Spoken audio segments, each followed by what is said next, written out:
சர்வதேச சுற்றுலா தலமான கன்னியாகுமரியில் பேரூராட்சிக்கு சொந்தமான கடைகளை மீண்டும் வாடகைக்கு இருந்த அதே நபர்களுக்கு வழங்க வேண்டும் உள்ளிட்ட பல்வேறு கோரிக்கைகளை வலியுறுத்தி வியாபாரிகள் சங்கத்தினர் கடையடைப்பு போராட்டத்தில் ஈடுபட்டனர். கன்னியாகுமரி சிறப்பு நிலை பேரூராட்சிக்கு சொந்தமான கடைகளில் ஏற்கனவே அமலில் இருப்பது போன்று 3 ஆண்டுகளுக்கு ஒருமுறை 15% வாடகை உயர்த்தி அதே நபருக்கு வழங்குவது போல் மீண்டும் கடைகளை வாடகைக்கு விட வேண்டும்.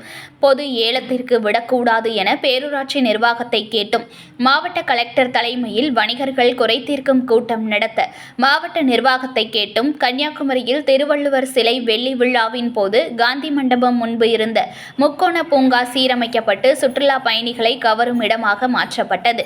ஆனால் இந்த பூங்காவின் நுழைவு வாசல் எங்கு இருக்கிறது என்று தெரியாத அளவிற்கு இருசக்கர வாகனங்களையும் தள்ளுவண்டிகளையும் நிறுத்தி வைக்கப்பட்டுள்ளன. இதனை அனுமதிக்க கூடாது. கன்னியாகுமரியில் முக்கடலும் சங்கமிக்கும் திருவேணி சங்கமம் கடற்கரையில் அமைக்கப்பட்டுள்ள படித்துறை சுற்றுலா பயணிகளின் உயிர்களை பழிவாங்க காத்திருப்பதால் அதனை உடனடியாக இடித்து அகற்ற வேண்டும் என்பன உள்ளிட்ட பல்வேறு கோரிக்கைகளை வலியுறுத்தி கன்னியாகுமரி அனைத்து வியாபாரிகள் சங்கம் சார்பில் கன்னியாகுமரி நகரப்பகுதி முழுவதும் முழு கடையடைப்பு போராட்டம் நடத்தப்பட்டது.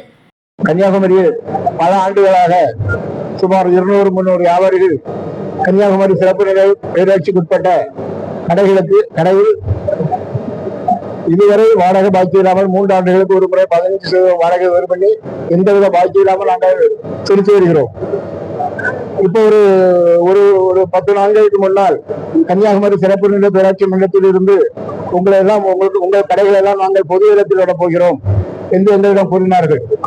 அதற்கு நாங்கள் என்ன செய்ய வேண்டாம், நாங்கள் இது நாள் வரை எந்த சில 40 ஆண்டு காலமாக எந்த பிரச்சனையும் இல்லாமல் கன்னியாகுமரி சிறப்பு பேராட்சிக்கு உட்பட்டு அவங்களுடைய கீழ் நாங்கள் நடந்து 3 ஆண்டுகளுக்கு ஒரு முறை வாடகை ஏற்பாடு செய்து வருகிறோம். எங்களுக்கு அதே போல மீண்டும் பணிகளுடைய வாழ்வாதாரம் பாதிக்காமல் 3 ஆண்டுகளுக்கு ஒரு முறை வாடகை செய்து எங்களுக்கு தர வேண்டும் என்று நாங்கள் ஒரு கோரிக்கை வைத்தோம்.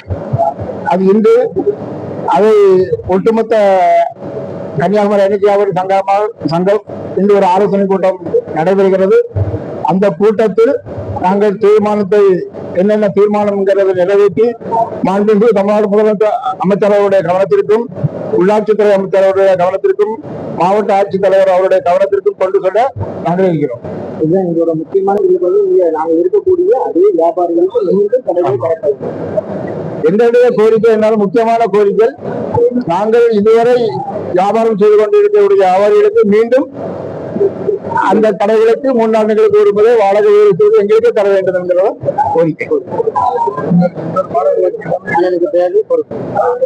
என்னுடைய பெயர் தம்பி தங்கம், கன்னியாகுமரி வியாபார சங்கத்துடைய தலைவராக இருக்கிறேன்.